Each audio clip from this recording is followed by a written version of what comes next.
السلام علیکم ورحمۃ اللہ وبرکاتہ۔ کشف عبیر سکلز ہب کے تحت ہونے والے اسٹیچنگ بیسک کورس میں آپ سب کو خوش آمدید۔ یہ ہمارا 7واں لیکچر ہے جس میں ہم آپ کو سکھائیں گے سادہ کیپری کا ناپ لینا اور کٹنگ کرنا۔ ناپ اور کٹنگ کے اصول و ضوابط آپ کو پچھلی ویڈیوز میں سمجھائے جا چکے ہیں۔ اگر آپ نے ابھی تک ہمارے پچھلے لیکچرز نہیں دیکھے تو ضرور دیکھ لیجئے گا۔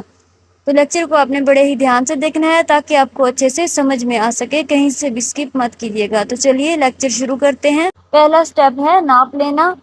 اس کا ہم دیکھ لیتے ہیں درکار سامان: انچیز ٹیپ، کاغذ اور پینسل۔ ناپ لیتے ہوئے یہ چیزیں ہمارے پاس موجود ہونا ضروری ہیں۔ اب ہم نے یہ سائز چارٹ بنا لیا ہے اور اس پر ان حصوں کے نام درج کر لیے ہیں جن کا ہم ناپ لیں گے۔ اب ہم ناپ لیتے جائیں گے اور درج کرتے جائیں گے۔ سب سے پہلے ہم دیکھ لیتے ہیں لمبائی۔ اس کے لیے ہم کیپری کو اس طرح سے تہہ لگا کر رکھیں گے اور یہاں پر اس طرح سے انچیز ٹیپ رکھ کر اس کا ناپ دیکھیں گے۔ یہ ہے 36 انچز۔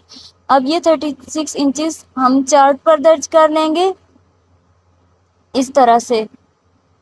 یہ ہم نے 36 انچز لکھ لیا ہے۔ اب ہم اس رخ پر انچیز ٹیپ رکھ کر اس کی چوڑائی دیکھتے ہیں۔ یہ ہے 16 انچز۔ یہ بھی ہم یہاں چارٹ پر درج کر لیتے ہیں 16 انچز۔ یہ درج کرنے کے بعد اب ہم آسن کی لمبائی دیکھ لیں گے۔ یہاں سے اس رخ ہم انچیز ٹیپ رکھیں گے اس طرح سے اور یہ ہے 15 انچز۔ دھیان رہے یہ ہم تیار ناپ لکھ رہے ہیں۔ یہاں پر ہم 15 انچز لکھ لیتے ہیں۔ اس کے بعد ہم دیکھ لیں گے پانچے یا باٹم کی چوڑائی اس طرح۔ یہ ہے 5 انچ۔ باٹم اگر آپ ناپ سے کھلا رکھنا چاہتے ہیں تو جتنا کھلا رکھنا چاہیں اتنا آپ صاف درج کریں گے۔ یہاں پر ہم 5 انچز درج کر لیں گے اس جگہ پر۔ کیپری کے تمام ضروری حصوں کے سائز ہم نے اس چارٹ پر درج کر لیے ہیں۔ اب اس کے مطابق ہم کٹنگ کر لیں گے۔ تو کٹنگ کرنے کے لیے ہم پہلے دیکھ لیتے ہیں درکار سامان۔ یہ ہے کینچی، چاک، انچیز ٹیپ اور سائز چارٹ۔ کٹنگ کے لیے یہ چیزیں ہمارے پاس موجود ہونا ضروری ہیں۔ اب اس طرح سے ہم نے کپڑے کو رکھ لیا ہے تہہ لگا کر۔ اب ہم سائز کے مطابق اس کے نشانات لگا لیں گے۔ سب سے پہلے ہم نشان لگائیں گے لمبائی کا۔ یہ ہے 36 انچ۔ یہاں ہم نے 41 انچ لمبا کپڑا لیا ہے۔ اس 41 انچ میں سے اوپر 2 انچ ہم الاسٹک کے لیے نشان لگائیں گے اس اوپر والی جگہ پر، اور نیچے پائنچے کا نشان لگائیں گے 3 انچ کا۔ یہاں پر ہم 3 انچ پائنچے کا نشان لگا لیتے ہیں اور نشان لگانے کے بعد اب ہم انہیں اس طرح سے فولڈ کر لیں گے۔ یہ ہم نے پائنچے کو فولڈ کر لیا ہے اور اسے اوپر سے پریس کر لیا ہے۔ اسی طرح اوپر الاسٹک کے لیے بھی کپڑا ہم فولڈ کر لیں گے۔ اب یہ دونوں مارجن فولڈ ہو چکے ہیں۔ باقی تیار کیپری کی یہ لینتھ ہے 36 انچ۔ اب ہم آسن کی لمبائی کا نشان لگا لیں گے۔ آسن کی لمبائی ہے 15 انچ، لیکن ہم اس سے 2 انچ زیادہ رکھیں گے کیونکہ الاسٹک کے علاوہ ہم نے نیچے کی جانب بھی مارجن رکھنا ہے۔ یہاں اب ہم دیکھ لیتے ہیں چوڑائی۔ چوڑائی ہے 16 انچز، لیکن ہم نے اس کی 2 انچ زیادہ رکھی ہے اور اس 2 انچ پر بھی ہم نے ایک نشان لگا لیا ہے اس جگہ پر، آسن کے نشان کے بالکل سامنے۔ اب اوپر بھی 2 انچز کا ایک نشان لگا لیتے ہیں اس جگہ پر۔ اب ان تمام نشانات کو ہم ملا لیں گے۔ پہلے ہم یہاں سکیل رکھ کر ملا لیتے ہیں اس جگہ۔ اسے ملانے کے بعد اب ہم اسے اوپر کی جانب بھی ملا لیں گے اس جگہ سے۔ یہ تمام لائنز ہم نے دھیان سے لگانی ہے، نہیں تو کٹنگ میں فرق آ جائے گا۔ اب ہم یہاں 2 انچ کا ایک نشان لگائیں گے اوپر کی جانب اس جگہ۔ اب ہم ان دونوں نوک کو آپس میں ملا دیں گے یہاں سے، اس طرح گول شیپ میں ملانا ہے۔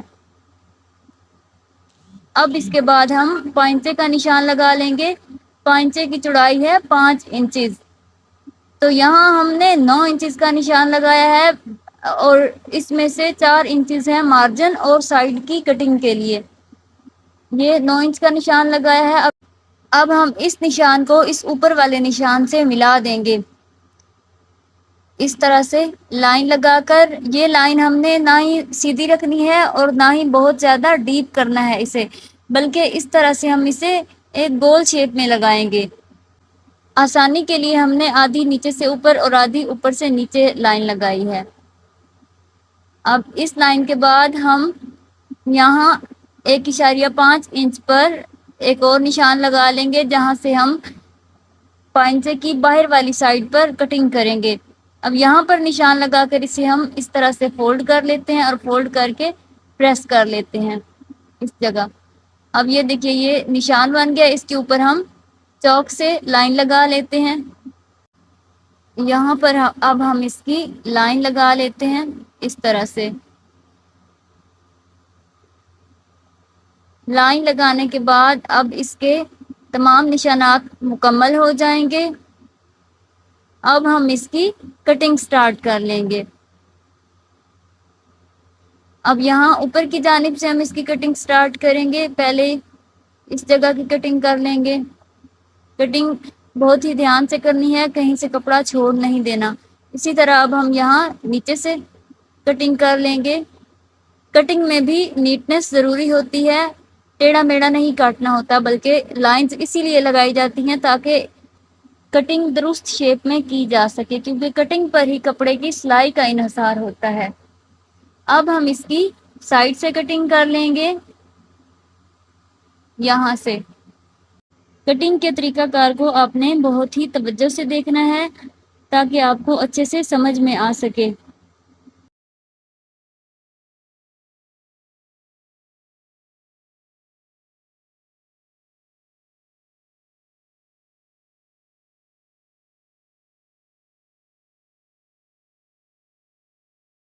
اب سادہ کیپری کی کٹنگ کا طریقہ کار یہاں پر مکمل ہو چکا ہے۔ امید ہے آج کی ویڈیو میں آپ کو بہت کچھ سیکھنے کو ملا ہوگا۔ کوئی ایکسٹرا کپڑا یا اخبار لے کر کٹنگ کی بار بار پریکٹس کیجیے۔ اگلے لیکچر میں انشاءاللہ تعالی ہم آپ کو سکھائیں گے سادہ کیپری سلائی کرنا۔ تو سلائی سے متعلق اسی طرح سیکھنے کے لیے کشف عبیر سکلز ہب سے جڑے رہیے۔ اگلے لیکچر کا انتظار کیجیے، تب تک کے لیے اللہ حافظ۔